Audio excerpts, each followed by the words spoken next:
Welcome to FDA Grand Rounds.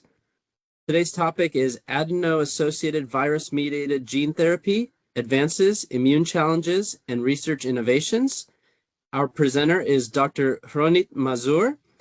She is the Principal Investigator and CMC Reviewer in the Gene Transfer and Immunogenicity branch in Office of Therapeutic Products in FDA's Center for Biologics Evaluation and Research. She leads a multidisciplinary research team focused on evaluating and mitigating immunogenicity of gene therapy products. She serves as a primary reviewer of chemistry, manufacturing, and control submissions for gene therapy products and is BLA chair for first-in-class gene therapy products. Dr. Mazur's scientific contributions include high-impact publications, patents, and several FDA awards, including the Center Director Award. Her research encompasses T-cell immunology, algorithm-based HLA binding predictions, investigation of sex-based immunological differences in gene therapy outcomes, and development of tolerogenic approaches to enhance therapeutic efficacy. Prior to joining FDA, she conducted research at the National Cancer Institute, developing immune tolerance strategies for cancer immunotoxins, and she served as a research lead at AstraZeneca, focusing on immunogenicity prediction for therapeutic proteins. Dr. Mazur holds a PhD in molecular immunology from Tel Aviv University through the NIH Graduate Partnership Program, and she completed her postdoctoral training at the National Cancer Institute. Please join me in welcoming Dr. Ronit Mazor, and thank you, Dr. Mazur, for being with us, and the floor is yours.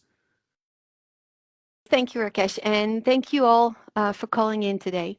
So I want to start by thanking Rakesh for organizing the rounds and for selecting me to present today.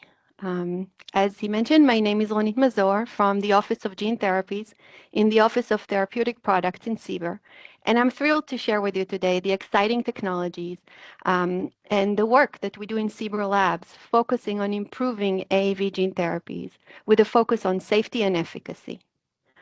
I believe that some of the learnings I will show today can be useful and relevant not only for gene therapy developers and clinicians, but also developers of many other modalities, because the tools and learnings that we identify are transferable for other product types.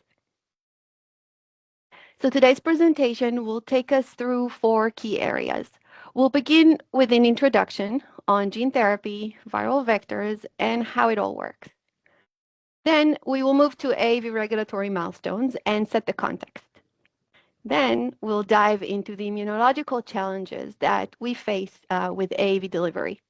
And from there, I'll describe our recent scientific findings from CBER research labs, exploring critical scientific questions with direct implications to our regulatory work, such as capsid engineering and development of methods for deimmunization. Wait, I had one more thing to say here, sorry. And I'll also discuss the interactions between CMC-related new critical quality attributes and their effect on safety and immunogenicity.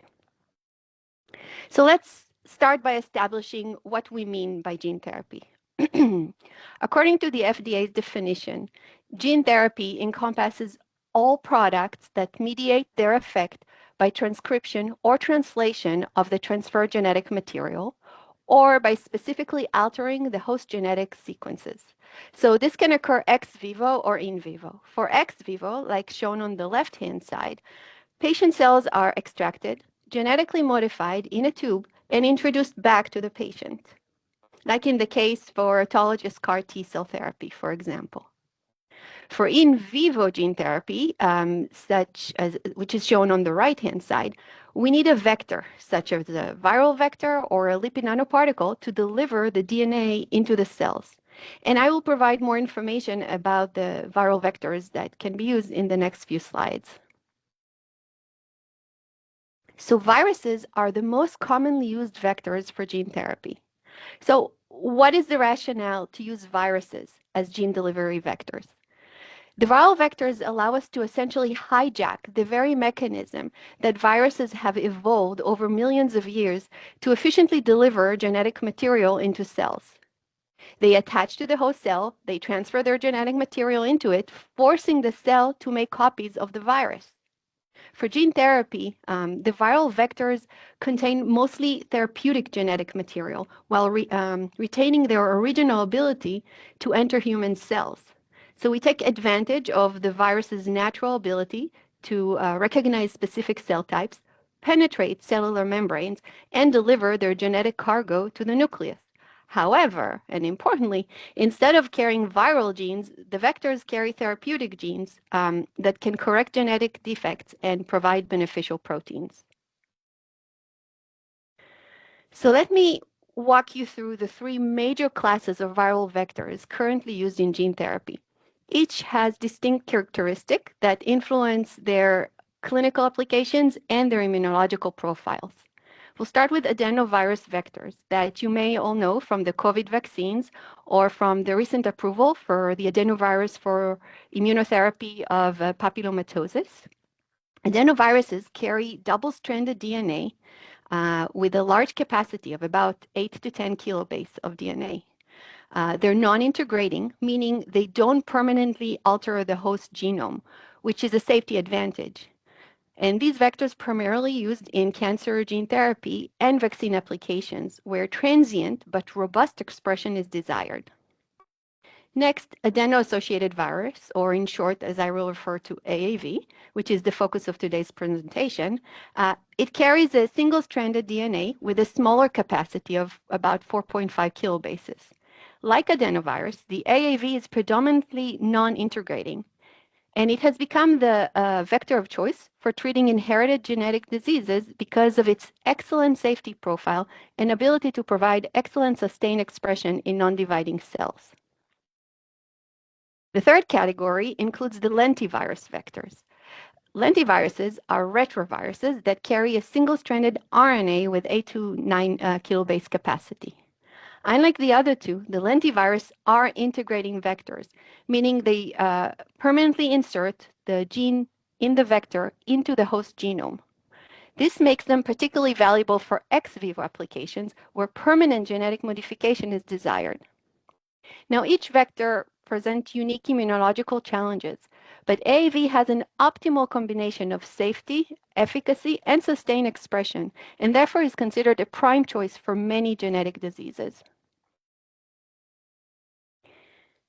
The regulatory landscape of AAV gene therapy has evolved dramatically over the past 3 decades, and I think it's important to understand this trajectory to appreciate where we are today. So the journey with AAV at the FDA begins in 1995 with the very first IND submission for an AAV product. It was an AAV2 vector targeting the CFTR gene for cystic fibrosis. At that time, AAV gene therapy was purely experimental until that first submission. We had limited understanding of the immunological challenges, the manufacturing was still in its infancy, and the regulatory framework was still being developed. Now, fast forward 22 years, the first BLA approval in the FDA was for Luxturna in 2017, and it was followed by an approval of Zolgensma in 2019, representing the first gene therapy delivered systemically to a pediatric population. And I will describe both of these products and their interesting impact in the coming few slides. After those two very interesting approvals, we saw an acceleration.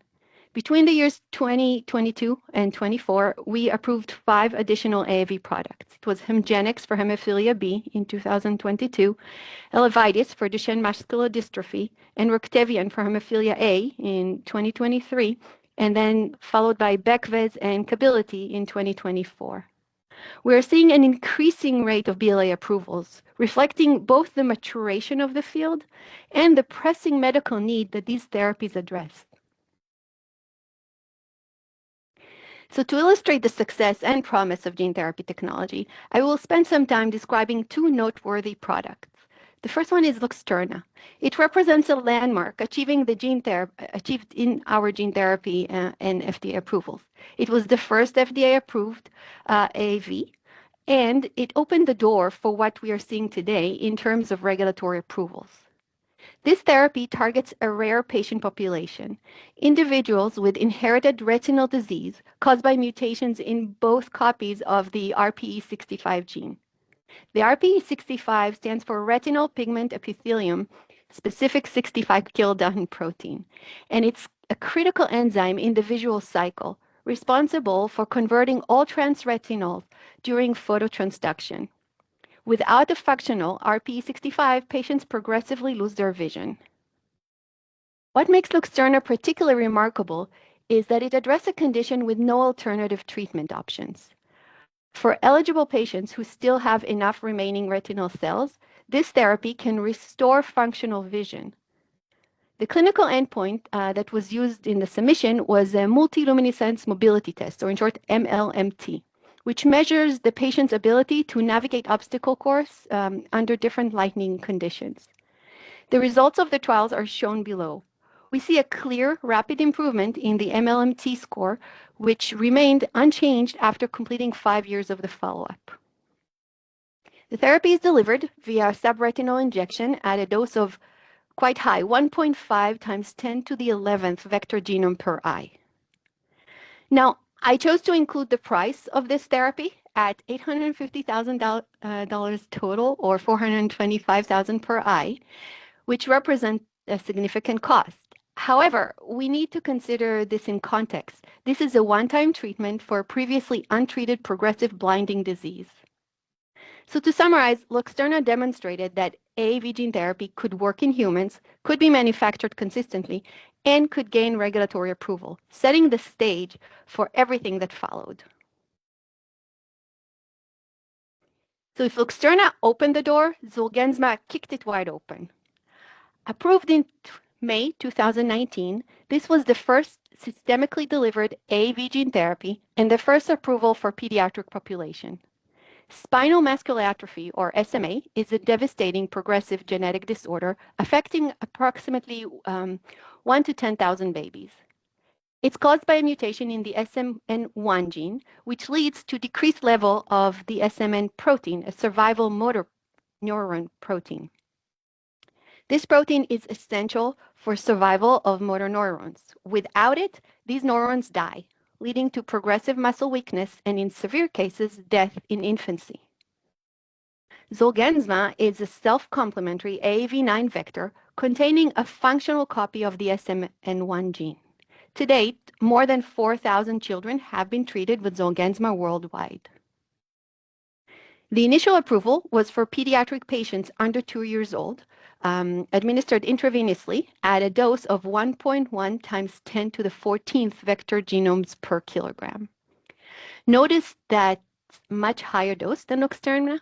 We're talking about systemic delivery to reach all motor neurons throughout the body versus the local delivery to the eye. An important recent development in November 25, so 3 months ago, Investma was approved. This product contains the same drug substance as Zolgensma, but with a different concentration. And it targets an older patient population, those over 2 years old. And it uses a different route of administration. Now the price. $2.1 million make it one of the more expensive therapies that were approved by the FDA. But again, context matters. This is a one-time treatment that can allow these children to survive, develop motor function, and in some cases, achieve developmental milestones that would not have been possible without this treatment. The image on the right shows Evelyn. She was among the first 15 patients with SMA that were treated with Zolgensma. In the article in Science magazine, she is shown running at 3 years old, even though most children with this disease do not survive the age of 2. So based on the success of Zolgensma, we focused a lot of our studies on AAV9, which is the AAV vector that is used to deliver the DNA systemically for gene therapy.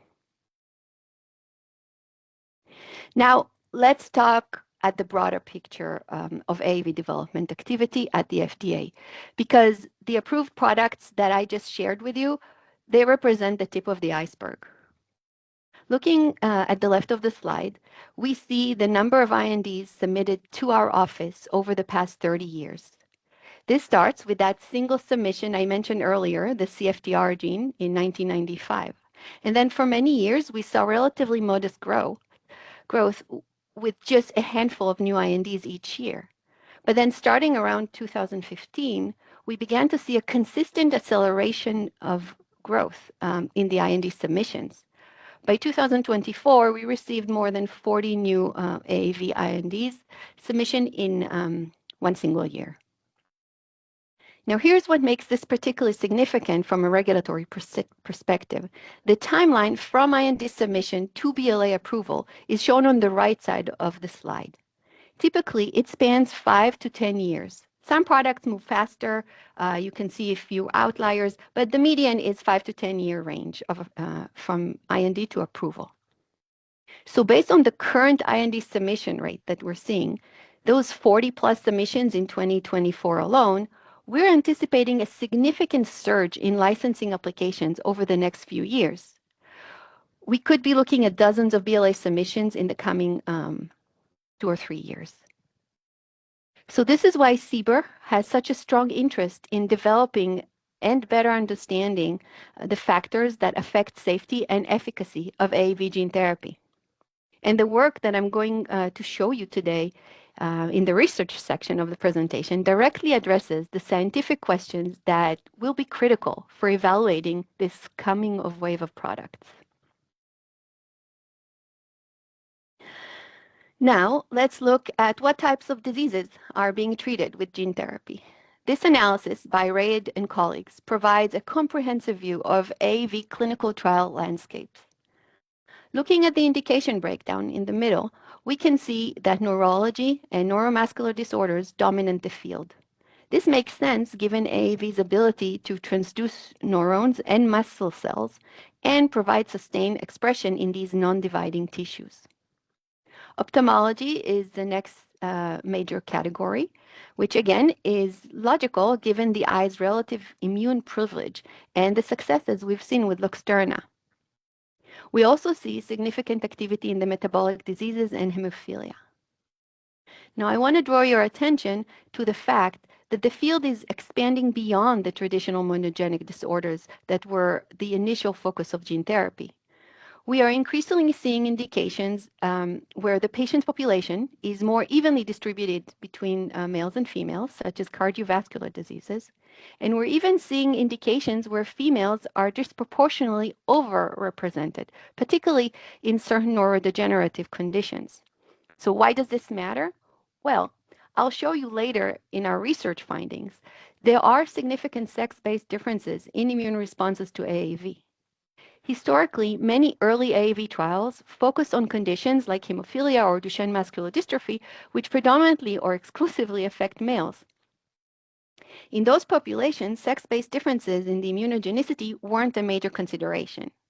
But as we move into indications with more balanced or even female predominant populations, understanding and accounting for sex differences between the sexes becomes more critical for patient selection, for dosing strategies, and also safety monitoring.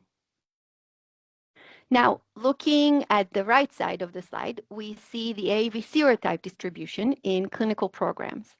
AAV9, like the one in Zolgensma, is still the most widely utilized serotype, accounting for the substantial portion of the programs. This reflects the AAV9 broad tropism and its ability to cross the blood-brain barrier, making it attractive for neurological indications. Next, AAV8 is the second most common, favored for liver-directed therapies, followed by AAV2, which was the first serotype to be extensively characterized and remains very popular in many applications. But I want you to notice the large fraction labeled others or undisclosed. This category includes non-natural serotypes, engineered variants, chimeric capsids, and proprietary designs that companies haven't publicly disclosed. This is where the field is heading: rational design of AAV capsid optimized for specific tissue, specific patient population, or reduced immunogenicity. Some of these are based on a directed evolution approach and others on rational engineering, like the work I'll show you from our lab. Now, the expansion into diverse indications and the development of these novel capsid designs underscore why CBER research programs are so important. We need tools and frameworks that can assess the different AAV variants for any indication in any patient population. We need computational tools, immune monitoring strategies, and mechanistic insight to regulate these emerging technologies. Now let's dive deeper into the biology of AAV itself, because understanding the vector is crucial to understand both its therapeutic potential and its immunological challenges. So AAV was discovered by accident in 1965 as a contaminant in adenovirus preparations. That's where it got its name, Adeno-Associated virus. It's a single-stranded DNA parvovirus with a small genome, as I mentioned, of about 4.5 kilobase. In nature, the AAV is non-pathogenic. It does not cause diseases in humans, which is one of the reasons it's such an attractive therapeutic vector. Interestingly, AAV requires a helper virus, typically an adenovirus or herpes virus for replication. Without a helper virus, AAV cannot complete its replication cycle. The capsid structure consists of 60 subunits that come together to form the capsid. This is a structure that determines tissue tropism and also presents epitope to the immune system. The structure of the wild-type AAV genome is shown on the right. The inverted terminal repeats, or in short ITRs, are shown in black and are holding the rep and the cap genes from both sides. When we design viral vectors for gene therapy, the viral rep and cap genes are replaced with a human genome of choice, like in the example I show here for Claudin factor 9 protein. The only viral remains in the gene therapy are the ITRs, which allows packaging for the therapeutic DNA into the capsid. This simple structure gives AAV vectors several advantages. First, its genome is simple and easily manipulated in the lab. And secondly, the vector maintains an episomal expression in the host cell nucleus, which means it doesn't integrate into the chromosome in most cases. And that reduces the risk for insertional mutagenesis. Third, and this is particularly important for treating genetic diseases, AAV has the potential to persist in non-dividing cells, allowing for sustained long-term expression of the therapeutic genes. However, this viral origin also means that we have inherited immunological baggage, which brings us to the next major topic. And so we're all on the same page, I wanted to include some information of how does AAV transduction work. So AAV binds to the cell surface receptors, such as heparin sulfate for AAV2 and 3, or specific galactoses, or sialic acids for AAV9 or 1 or 4. And the AAV enters the cell via Clathrin-coated pits, and it is transported using the cellular trafficking system and acidifies to the late endosome. In the late endosome, the AAV may degrade in the lysosome, or it can escape from the endosome. At that point, it enters the nucleus through the nuclear pore complex, and once in the nucleus, the AAV variants are uncoated and the AAV genome is released. The AAV single-stranded DNA genome is then converted into double-stranded DNA, followed by transcription of the transgene, RNA translation, and protein to the protein, and then folding. Of note, some of the AAV may get ubiquitinated and go to the proteasome. There, it will be processed by protease and cleaved to small peptides that may be presented by MHC class I, which may start driving an immune response. I know this was a little complicated, but the take-home message is shown on the right is that transduced cells produce, fold, and transport the therapeutic protein using their natural protein synthesis system. And the introduced genetic material stays episomal and usually does not integrate into the host genome, lowering the risk of insertional mutagenesis. So due to its viral origin, it's not surprising that AAV vectors, wait, let me control the laser, sorry. So it's not surprising that AAV has some immunological challenges. Before the therapy, pre-existing antibodies that origin from the environmental exposure can neutralize the vector or induce accelerated clearance. These antibodies are prevalent between 30 to 85% of the population, depending on the AAV and the study that is conducting, that is measuring it. Now, these antibodies can neutralize the AAV or cause accelerated clearance, leading the patient's exclusion in many trials. Now, exclusion of patients in these type of indications is really bad because for many of these indications, they don't have any alternative therapies. And the gene therapy is the only option that the patients have. If patients with pre-existing antibodies are not excluded, this may introduce toxicity concerns, particularly during to the dose escalation step, where patients with pre-existing antibodies can tolerate higher doses, which may induce toxicities in the next patient that does not have pre-existing antibodies and will receive the same higher dose. Even if patients do not have pre-existing antibodies, they are all bound to mount a complex immune response against AAV. These immune responses are composed of innate immune system activation, potential rare infusion-related reactions, and formation of immune complexes. And that dictates patient monitoring, and in many cases, sponsors choose to co-treat the patients with immune-suppressing steroids. Now, days and weeks after the gene therapy administration, we continue to see adaptive immune responses against the AAV. That includes formation of cytotoxic T cells that can kill the transfected cells, which can lead to liver toxicities, as well as other immune-mediated toxicities. In addition, it's important to note that we also see 100% conversion, seroconversion, which prevents further AAV therapy, essentially limiting gene therapy to a single shot. Now, the factors contributing to the immunogenicity are discussed in the FDA's 2014 guidance for immunogenicity assessment, again, and also in the 2022 guidance specifically for neurodegenerative diseases. Patient-related factors include prior exposure to the natural virus or the gene therapy. Immune state, patients that are immune compromised have lower immune responses than hyperreactive patients. We have the genetic background, such as the HLA, the cream status, which refers to how foreign the vector or the transgenes are from the patient's DNA, the sex, the age, as well as other medications. Product-related factors include epitope content, aggregates, post-translational modification, for example, deamidation, which I plan to tell you all about today, other impurities such as host protein and host DNA, CpG content that may activate the toll-like receptor, and empty capsid that can increase the capsid antigenic load. Treatment-related factors include frequency, dose, duration, route, tropism, for example, the eye and the brain versus the liver and the muscle that some are immune privileged and others may be bound to immune tolerance, as well as combination therapies. Another thing to consider is that these gene therapies include a vector and a transgene.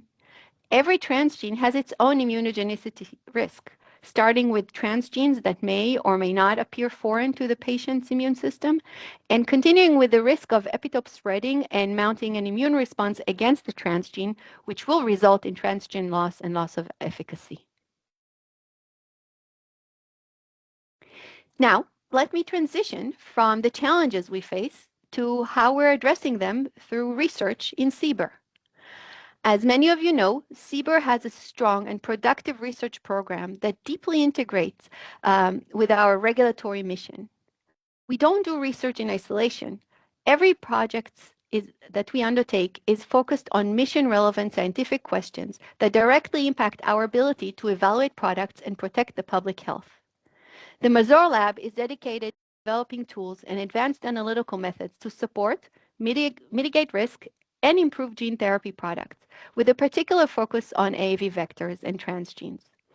Our mission sits in the intersection of basic immunology, product characterization, and regulatory science. We use diverse methods such as in silico, ex vivo, in vitro, and in vivo methods to investigate safety and efficacy of AAV products. We study diverse serotypes and various transgenes, including reporter genes, and also clinically relevant genes, including Cas9 and coagulation factors. Over the next several slides, I'm going to walk you through some of the key findings. Each of these projects represents a collaboration between our lab, our team, as well as external partners and other groups within the FDA. So this brings us to the first research finding. So this work was led by Dr. Sujin Bing in our lab and was published in Nature Biomedical Engineering in 2024. It addressed a fundamental challenge. Now, we know that T-cell responses to AAV capsids can limit efficacy and cause toxicity. So the question is, can we identify and modify the specific parts of the capsid that triggers T-cell responses without destroying the vector's ability to transduce cells? Our approach started with phylogenetic analysis of the AAV serotype, as shown on the top middle of the slide. AAV9 and AAV5 are highly divergent in the AAV phylogeny. They are quite different from each other, evolutionary. So we hypothesized that regions within AAV5 that do not activate the immune system can be plugged in and replace immunogenic regions in AAV9. So we systemically identified T-cell epitopes in AAV9 and then made targeted mutations in these regions, guided by the corresponding sequence in AAV5. The goal was to disrupt T-cell epitopes recognition while preserving the structural integrity and function of the capsid. The result was AAV9-VI. The VI stands for valine and isoleucine amino acid that were substituted. AAV9-VI demonstrates reduced immune reactivity in our assays, and as shown in the data on the bottom right, it retained equivalent in vitro and in vivo activity compared to the wild-type AAV9. We also maintain the same biodistribution pattern, meaning it still went to the same tissues. And this proof of concept study demonstrates that rational capsid engineering for reduced immunogenicity is feasible. However, we wanted to take this further and develop a more systematic, scalable approach, which leads us to the next slide.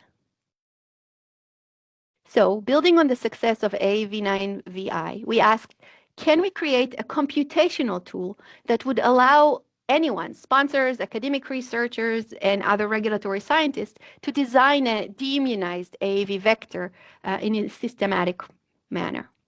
So this work was also led by Dr. Sujin Bing, and it was accepted for publication in Nature Communication very recently. We actually sent the proofs today. And this work represents a collaboration with the FDA Hive, which is the High Performance Integrated Virtual Environment Group. Let me walk you through the flowchart shown on the right, which illustrates our epitope mutator and MHC binding predictor tool, or in short, we call it the EMAP. The process starts with a T-cell epitope. For each predicted epitope, the automatic tool generates all possible single amino acid mutations and predicts how each mutation will affect MHC binding. The goal is to identify mutations that disrupt MHC binding and thereby eliminating the epitope while minimizing structural disruption of the capsid. Importantly, considering that this is a gene therapy, we focus both on MHC class 1 and MHC class 2 and the compromise between the two. But we don't stop at predictions. We also developed an experimental screening platform to evaluate the effect of the mutations on the ability of the AAV capsid to self-assemble and transfect and transduce cells. This transforms deimmunization from a trial and error process into a rational, hypothesis-driven approach. Importantly, we made this tool freely available to the scientific community, which aligns with FDA mission to advance regulatory science. We're not just using these tools internally. We're enabling the entire field to develop safer drugs and therapeutic products. One last point about the EMAP predictor, while we developed it for gene therapy products, this tool can be used for any known epitope for any protein therapy, peptide, or even monoclonal antibodies. Now, of course, computational predictions are only valuable if they work in a biological system. So here we show our experimental validation of the EMAP tool and our systematic screening approach in mice. Our experimental design was as follows. We first injected mice with wild-type AAV vectors, then challenged the mice's splenocytes with comprehensive peptide library spanning the entire sequence of AAV9 capsid. And we did that to identify murine T cell epitopes. From this screen, we selected the strongest T cell epitope that elicited the most robust T cell response. We then used the EMAP tool to computationally design AAV9 variants with mutations predicted to disrupt this epitope and to reduce T cell immunogenicity, while using an in vitro structural screen to identify the active variants. Finally, we injected these engineered AAV variants into naive mice and compared their immunogenicity to wild-type AAV9. The data is shown on the right, and it demonstrates a significant reduction in AAV antibody formation against the engineered variants. And you can see also a reduction in the neutralization activity, meaning the antibodies that are formed are less capable of blocking vector transduction. Now, this serves as a scientific validation to our approach to mitigate immunogenicity through rational capsid engineering and what we like to call deimmunization. I do want to point out that the immune response, though significantly reduced, is not completely eliminated. We still see some antibodies formation and some T cell activation, just at a lower level compared to the wild type. This indicates that elimination of a single epitope, even a dominant one, may not be sufficient to completely abrogate the entire immune response against the AAV vector. We also confirmed that the engineered variants maintain their functional properties. They show comparable transduction efficacy and similarly to wild-type AAV9 and similar biodistribution patterns. Now, this work has several implications.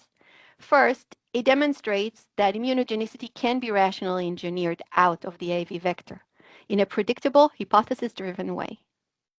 Second, it provides a framework and a validated tool that sponsors can use to design next-generation vectors with improved immunogenicity. And actually, we've already seen IND submissions that reference this approach. Third, it gives us reviewers as a scientific basis to evaluate the immunogenicity risk of novel engineered capsid that come through the IND applications. Now, I want to shift gears and move to a completely different aspect of AAV immunogenicity, one that has profound implication on patients' access and clinical trial design. So this work, led by Stephanie Warrington and Dr. Leila Abdelhamid, was published in Gene Therapy in May 2025 and addressed a question that had been largely overlooked in the field. Are there sex-based differences in pre-existing immunity to AAV? Now remember from our earlier discussion that 30 to 85% of the population has pre-existing antibodies to AAV from natural environmental exposure. These antibodies are a major barrier to treatment. They can neutralize the vector before it reaches target cells, leading the patient to patient exclusion for many of these clinical trials. So what we discovered is striking. Females have between 1.5 to 2-fold higher level of both neutralizing and binding pre-existing antibodies against AAV9 compared to males. This is shown in the data on the slide, where we measured neutralizing antibody titers in serum samples from healthy donors. So the blue regions in the map represent AAV activity, and the white area represents neutralization. And you can clearly see that females samples had much more white area, which indicates higher neutralizing titers.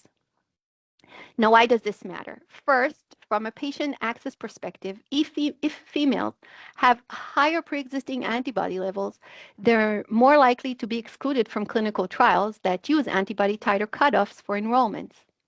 And given that many AAV trials already exclude 30 to 50% of the potential participants due to pre-existing antibodies, a sex bias in exclusion rate might significantly limit access for female patients. Secondly, this has implications for dose selection and safety. If female mount stronger antibody response, they might require different dosing strategies or more intensive immune suppression protocols. And third, and this is particularly relevant given the data that we've shown earlier about indications expanding into diseases that disproportionately affect females, like certain neurodegenerative conditions, we need to ensure that our therapies are equally accessible and effective across sexes. And this finding raises an obvious follow-up question. What drives these sex differences? Is it hormonal? genetic, related to differences in the environmental exposure. That is what we investigated next. So to understand the mechanism behind sex differences that we observed, Dr. Leila Abdelhamid conducted and is still conducting a comprehensive investigation on how sex hormones influence immune responses to AAV.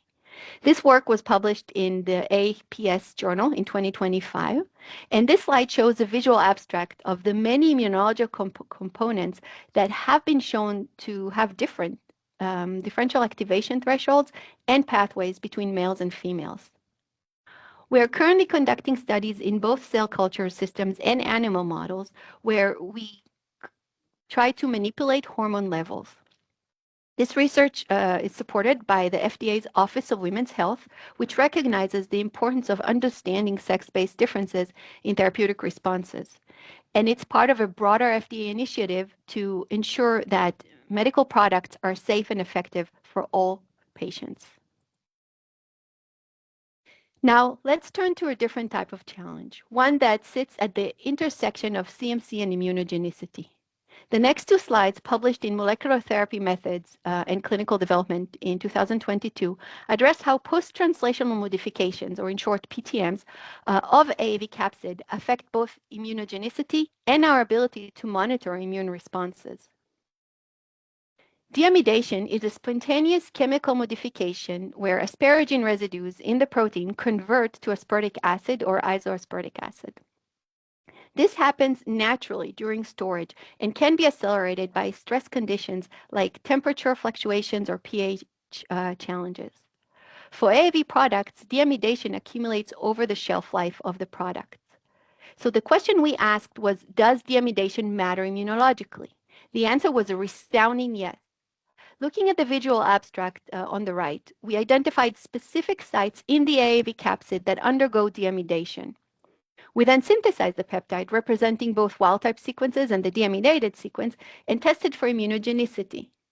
We found that deamidation creates a new T-cell epitope. The binding logo shown here is specifically for DRB 301, but it was true for several other HLAs. It demonstrates that deamidation peptides have a completely different binding register compared to the wild-type peptide, which is indicated by that large red B, aspartic acid. In some cases, deamidation converted a non-immunogenic sequence into strong T-cell epitopes. And this has several critical implications. First, from a CMC perspective, deamidation is a critical quality attribute that needs to be controlled and monitored. It can affect stability and lot release and needs to be monitored. Second, this is what we explored in our follow-up study. Deamidation also affects the immune monitoring assays. So that brings us to the next slide. This slide shows data from our 2023 Frontiers in Immunology paper, which examined how critical quality attributes, specifically deamidation, affect the performance of T-cell-based immune monitoring assays that are used to assess patients' immune response in clinical trials. In clinical trials and post-marketing surveillance, sponsors monitor the patients for T-cell responses to AAV using assays where patients' blood cells are stimulated with AAV peptides, and T-cell activation is measured. The standard assumption has been that using wild-type AAV peptides would capture all relevant T-cell responses. But our data shows that this assumption is not correct. The key finding is demonstrated in the cross-reactivity experiment shown here on the right. T cells expanded with wild-type peptides have low cross-reactivity to deamidated peptide and vice versa. In other words, if we use only wild-type peptides in our immune monitoring assays, we will miss T cell responses that are directed against the deamidated epitopes. Conversely, if we use only deamidated peptide, we may miss responses to the wild type. So they're essentially distinct immunological targets. So this creates a risk of immune monitoring. If a patient develops T cell responses specifically to the deamidated AAV regions, which could happen if they receive a product with a high deamidation level, but the monitoring assay only uses the wild-type peptides, the assay will give a false negative result, and the patient will appear to have no T cell responses, where in fact they do. But luckily, we also identified a simple solution to this problem, as indicated by the purple bar, which represents a combination of the wild type and the deamidated peptides. If we spike in the relevant deamidated peptide to the peptide pool, we can restore the sensitivity and avoid those false negative calls. And this is an excellent example of how understanding the product quality attributes, traditionally considered as a CMC issue alone, directly impacts our ability to assess safety through bioanalytical assays. Now, let's talk about the emerging application of AAV that raises new immunological questions, genome editing. Increasingly, AAV is being used not just to deliver therapeutic genes for expression, but to deliver gene editing machinery, particularly CRISPR-Cas9, to permanently correct genetic mutations.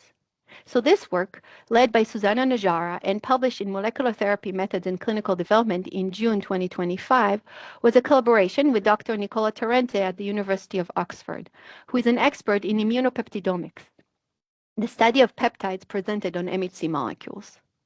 The question we asked here was, when AAV delivers the Cas9 gene, is the Cas9 protein itself immunogenic? This matters because Cas9 is a bacterial protein. It comes from Staphylococcus aureus, and it's completely foreign to the human immune system. So our approach to study this included transduction of cells with AAV that contain the Cas9 gene, and we used mass spectrometry-based immunopeptidomics to directly identify which Cas9 peptides are actually presented on MHC molecules in cells that have been transduced with the AAV Cas9. So we identified an HLA-201 restricted T cell epitopes in the Cas9 gene that induced a potent T cell killing. HLA-201, as we all know, is one of the most common HLA types, present in about 40 to 50% of the population. So this epitope is relevant to a large proportion of the patients. The bottom panel shows the implication of having a CD8 T cell epitope in your gene of choice. We co-cultured T cells specific for the Cas9 epitope with HLA-201 transgenic HeLa cells, which have been transduced with the AAV Cas9. The T cells efficiently killed the transduced cells, as shown in the upper right panel. And this demonstrates that Cas9 expression can lead to immune-mediated destruction of edited cells. And if edited cells are killed by T cells, we may lose the therapeutic benefit when delivering the Cas9 in vivo. The genetic correction is permanent, but the corrected cells will not survive. So from a regulatory perspective, this means that in vivo genome editing applications may need a robust immune monitoring for anti-Cas9 T cells. And it also suggests that immune suppression protocols may be needed. Now, in the interest of time, I'm going to skip this one and go straight to the summary. So let me bring all of this together and look forward to the future. First, AAV gene therapy has demonstrated proven efficacy for rare genetic disorders with no alternative treatments. We've seen this with Luxturna and Zolgensma, and we now have 8 BLA approvals and a rapidly growing number of IND submissions. This technology is moving rapidly, and the pace of development is accelerating. However, immunological and CMC challenges continue to impact patient access, safety, and treatment durability. Pre-existing immunity excludes a significant portion of the patients, and adaptive immune responses can cause toxicities and limit efficacy. Post-translational modifications such as deamidation, we're still in the middle. So the post-translational modifications such as deamidation can also pose a CMC challenge. And CBER research brings regulatory review and laboratory science, providing an ideal environment to develop tools and insights that address the immunogenicity and product quality challenges. The tools and insights we develop can directly inform regulatory decision making and also even inform industry practice. Looking forward, our ongoing work will continue to address current AAV challenges while extending these approaches to emerging gene therapy modalities and delivery technologies. The ultimate goal is to make gene therapies safer, more effective, and accessible to all patients who need them. Every tool we develop, every mechanism we elucidate, and every assay we validate brings us closer to that goal. And by making our tools freely available and publishing our findings, we enable the entire field to advance together. So just before we close, I want to acknowledge the incredible team that makes this work possible in the Mazor Lab. We have Dr. Sujin Bing, Susanna Najara, Dr. Laila Abdelhamid, Shirley Chu, and Takla Agaro. Also, I want to acknowledge the former members of the Mazor Lab who contributed to this work, as well as our wonderful collaborators without whom we could not complete this work. And I also want to specifically acknowledge the FDA Office of Women's Health, which has supported our work and funded our research. I want to thank you all for listening.